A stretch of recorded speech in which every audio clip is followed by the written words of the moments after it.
Hello and welcome back to another episode of Critical Reactions with your host, Bryan. We're going to wrap up today with a special selection, as we always do, which is where one of you tell me exactly what it is I need to check out.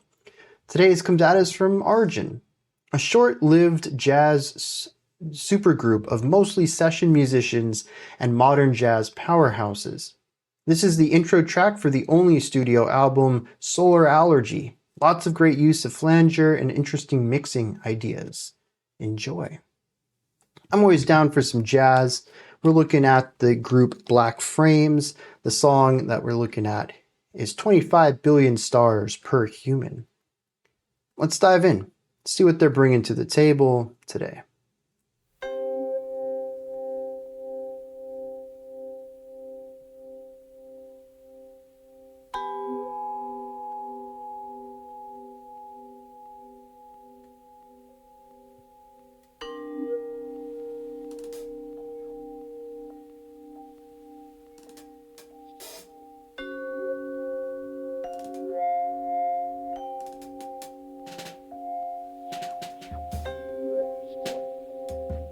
So if I have the right beat, which we're slowly introducing here, we're looking at a 10-beat phrase, or at least 10 beats between these chords.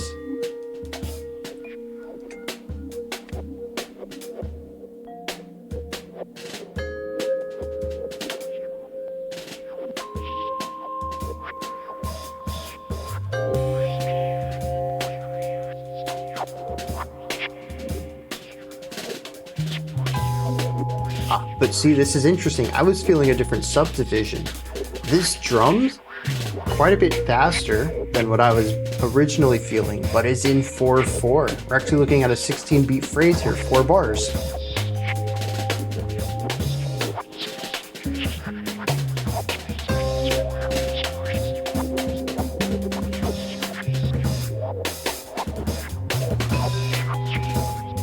Yeah.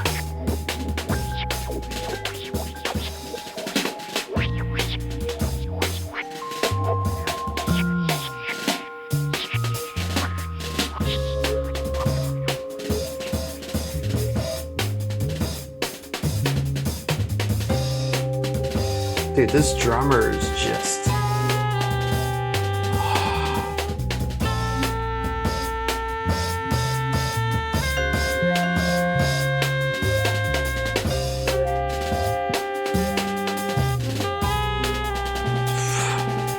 so smooth.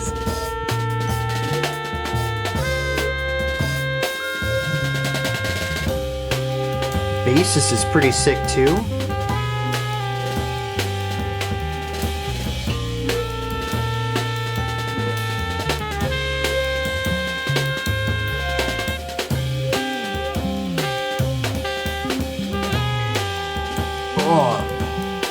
The constant evolution and variation applied to this trumpet melody, solid stuff.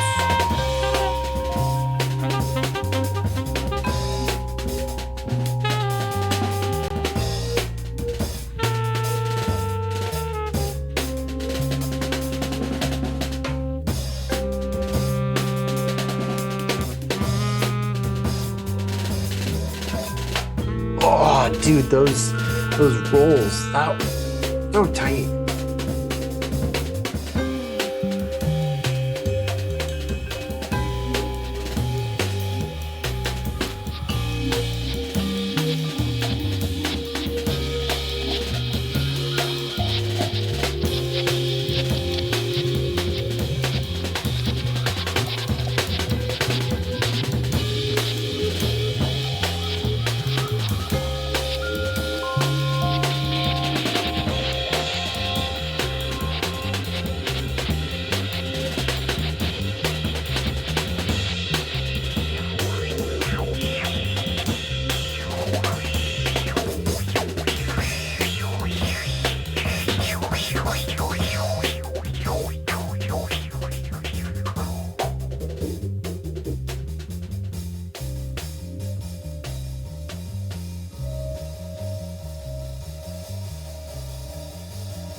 actually shift to 7. See, I assume it was during the decrescendo there.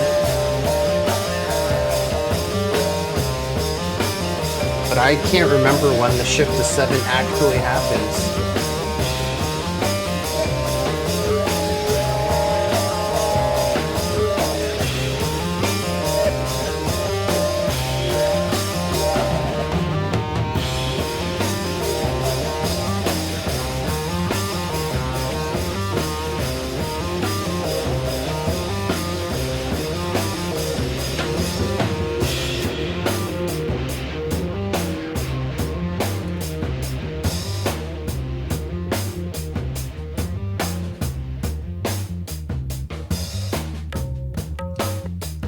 You know, the bass picked up on the trumpet melody when it ducked out. The sax, I believe, left its solo, and now the bass is picking up its line. Great use of percussion here.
A really interesting combination of the vibe of the beginning of the track with the rhythmic structure and bass work of the 7/4 part of the song.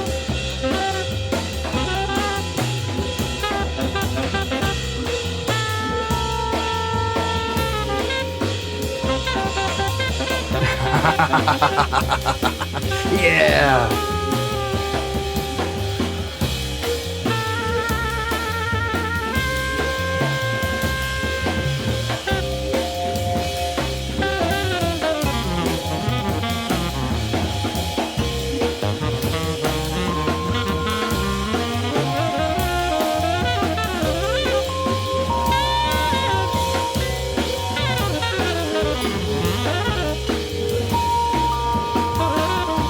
really neat overtones on the bells.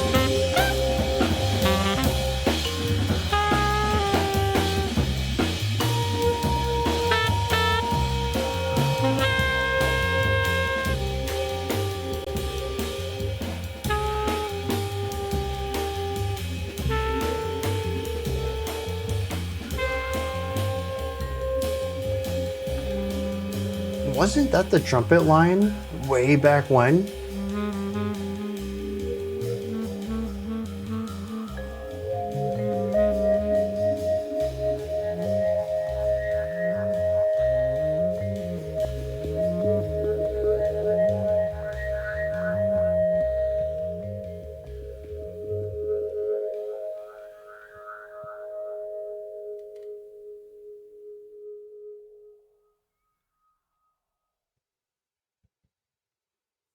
That's an interesting track there.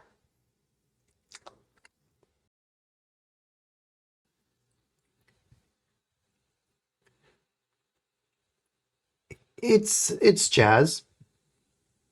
We have, well, here's the interesting thing. It's a bit less traditional than old school jazz and the old jazz standards. It definitely fits somewhere in jazz fusion, although we do have a focus on rhythm section, which is nice. We get to hear some great ideas out of the piano, the bass, and the drums. So that's very cool. There is soloing, but the soloing doesn't really take place till later in the song. And even at that point, I'm curious if that sax solo that we heard was actually improvised. So many of the horn lines on this track are pre-composed, which is very cool because it gives it intentional direction where all of the song is working towards a specific point, and it allows more callback and variation than jazz typically sees. And I think a lot of that comes from the fact that it's kind of a post-rock song. There's a lot of focus on atmosphere and repeated riffs and building up of ideas, more so than developing a strong sense of linearity, movement, and melody. I mean, as it stands, this song, this work, this track, it really only has two ideas in it. We have the opening, which takes us till about minute 4.5. It's a slow burn as we build this up, starting off with practically nothing to the point where I didn't even know what time signature we were in. I was feeling out an entirely different polyrhythm to the 4/4 of what the song eventually became. We bring in some very energetic drums. We bring in, we have the not keyboard, maybe it's a keyboard. I hear it as a piano, giving us these chords every once in a while. They are interesting because there is movement, but it isn't completely traditional chord progressions. They are a bit jazzier, but they're also way more tense, or I should say that some of them can get way more tense than jazz typically explores. I'd almost say that this begins to push into more of an experimental area harmonically. And then we bring in the bells. They kind of give us these glittering lights, and the trumpet. The bass comes in as well. We get this trumpet line, and it starts out so smooth. Just these little these little like slides between these short pitch shifts. I'm looking at a very contained idea right here, and eventually it grows and grows, and there's more flourishes put into this core line. It's like they give us the foundation with a lot of room for expansion. And then as we repeat this riff over and over, we add more and more stuff into these empty spaces, developing this core idea into something more complex over time. The music lines up with this. We get more and more layers throughout this, and the drums become somehow increasingly intense through this 4-minute exploration of this vibe. After adding all of the layers, we begin to expand on the layers themselves. What can we add? What can we change? I think even the bells were adapting and adding variation to what they were originally playing through this process too. And of course, the drums are in constant flux. The bass is, I don't know, the bass was, it sounded like it was completely linear. I'm sure there was some sort of pattern to the bass work. I didn't catch up on it though. It sounded like it was just doing its own thing constantly, and it would just always fit. Phenomenal. I love the bass work in these opening 4 minutes. And like this, which is taking up almost a third, a little over a third of this track, that's just one idea. We kind of fade this out, a natural fade though. I don't think that this was digitally faded. I think this is just a decrescendo here of everyone reducing their volume simultaneously. We build the next section then, which is saxophone led, and we shift from 4/4 to 7/4. Well, I'd say technically probably 7/8, but the core idea here is that it's a 7-beat phrase rather than a 4-beat phrase.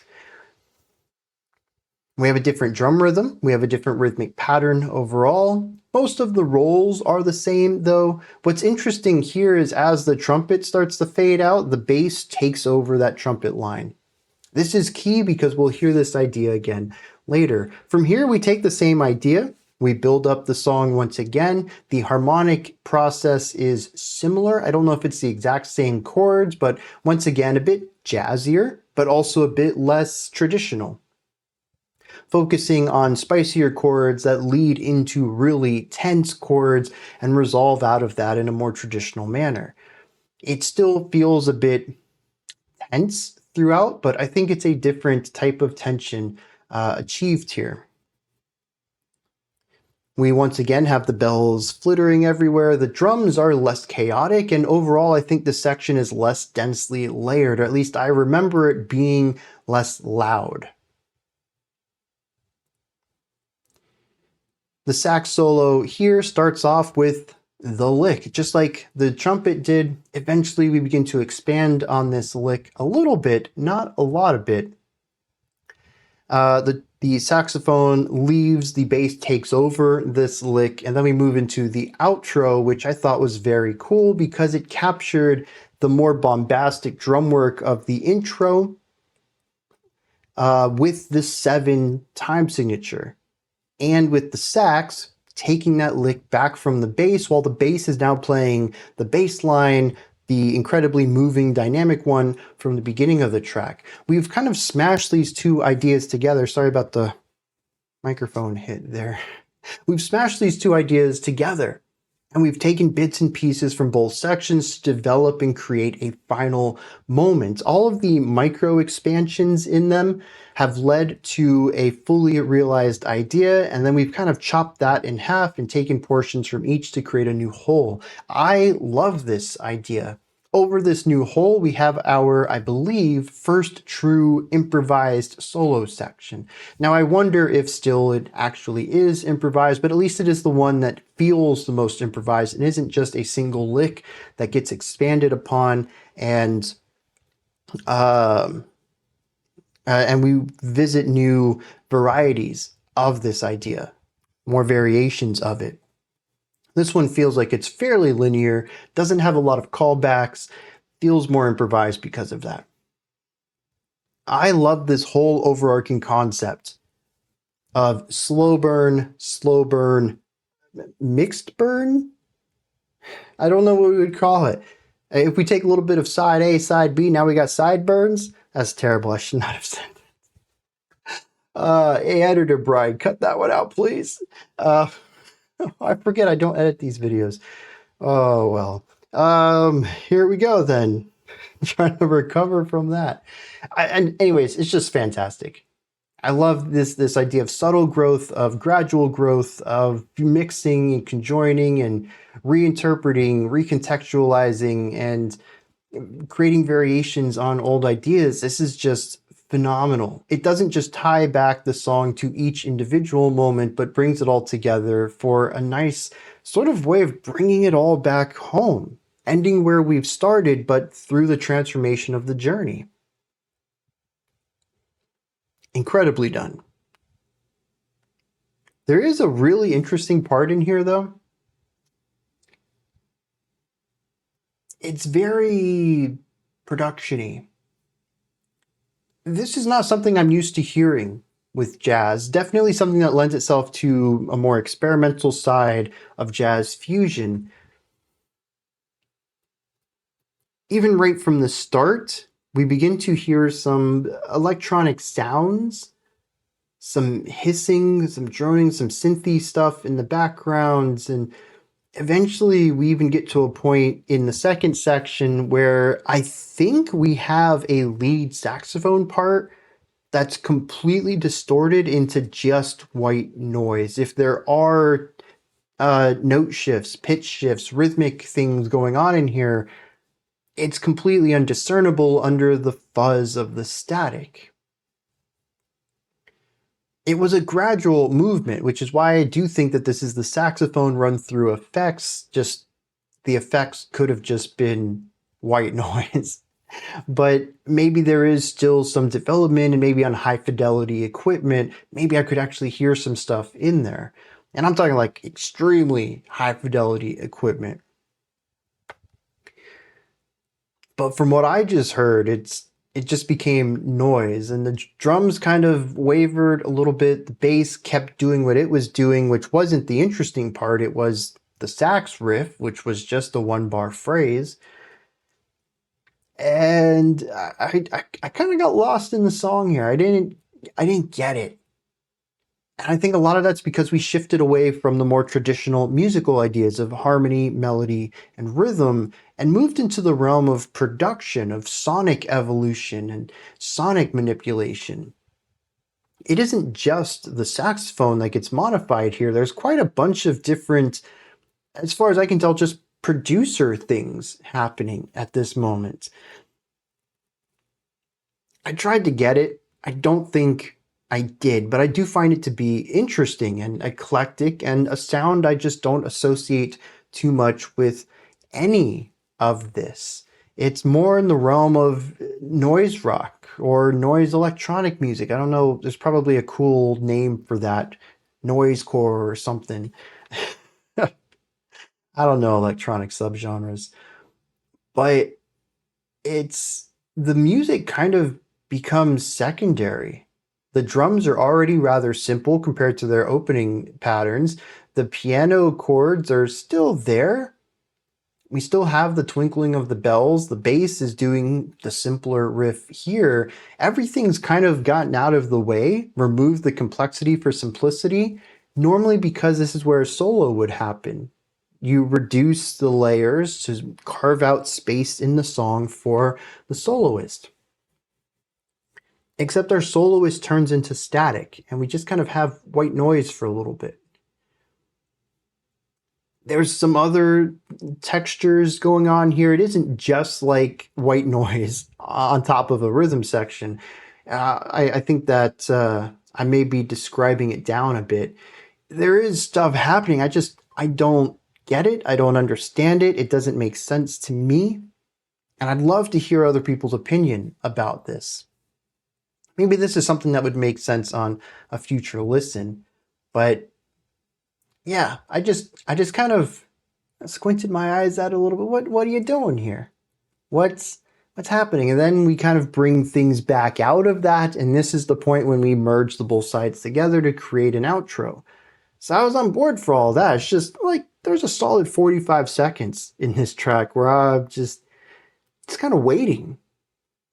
Okay, you're doing this. Why? Where are you going with this? And they don't really explain that. They just kind of come out of it and leave it behind. So it's interesting. It's esoteric. It's certainly experimental. I've never heard anything like this combination before. Jazz and production, they typically don't go hand in hand. Highly produced jazz, sure, but bringing production techniques and production compositional elements into a jazz track is different. I'll give them credit for that. But I do still love how a lot of this works together. how the bass line's always picking up on licks that are gone. The lead instrument's not playing them anymore, so they pick it up. And the callbacks and recontextualization at the end of the song as we begin to hear everything together, the gradual growth and evolution, like all these elements work really well for me. It really was just that moment when they kind of lost me for a moment. But other than that, I don't know what else to say about this. Usually I'd bring up some sort of thematic or emotional component. I don't know that I have one. A lot of this track to me is just incredibly effective on a technical side. The drum work consistently had me in stank face. I love listening to the bass lines on this. The constant evolution really grabbed me of the melodies. I love listening to the two horns, taking a simple idea and expanding on it, growing it, taking it in different directions. I loved all of that, but I don't know that this song really said anything to me beyond the technical side of things. It certainly feels odd, and maybe that's part of why I don't have too much of an emotional connection to it. Harmonically speaking, it's kind of out there. And I think actually this is kind of a neat idea in and of itself, but the song kind of feels eerie, right? It's unsettling. I think a lot of that comes down to the chords, just all the tension they have in them, and yet it's a comfortable vibe. I think it was very easy for me to dismiss the emotional side of this from the chord progression and just focus on the technical mastery on display. In fact, while listening to this, all I could think of is I would love to see this live.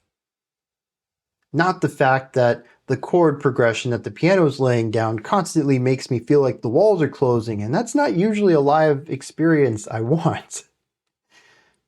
But I was able to very easily ignore it, not necessarily dismiss it. I was still vaguely aware of the harmonic element here. But it didn't weigh down on me as much as it typically does in music like this. And I think a lot of that's because I could ignore the atmosphere for the musicianship. I got so much joy out of listening to these performers put their chops on display and just showcase how good they are, that I didn't care what the atmosphere was. And that's kind of interesting because usually that's the first thing to turn me away. I've wrapped up so many tracks, so many reaction videos with, I enjoy moments of this, but overall it's just not my cup of tea. The atmosphere is, too whatever, too angry, too depressing, too eerie, any of that. And it just leaves me in like a bad mental state. But this doesn't, man. Like I said, I can pretty much block that out. I'm here for the intense drum work, for the sick bass lines, for the cool melodic development, for the sax solo at the end. I'm curious then how other people felt this. These are my thoughts on Black Frame's 20 billion stars per human. How did you interpret this? How did you feel about this? Does the atmosphere affect you in any way? Let me know. Put all of those thoughts or anything else you'd like to add down into the comment section below. Above that, in the description box, you'll find a link to Linktree. It takes you here. You can find links to my music, ways to support the channel, a link to the Discord server, and so much more. Above that, if you could, like, subscribe, and ring the bell. I greatly appreciate all three of those. All right, that wraps it up for today. I'll be back tomorrow, though, 5 p.m. Eastern Standard Time, 9 p.m. UTC, as usual. Until next time, remember to be critical, not cynical, of the music you listen to, and have a fantastic morning, afternoon, or evening, whenever you choose to watch my videos.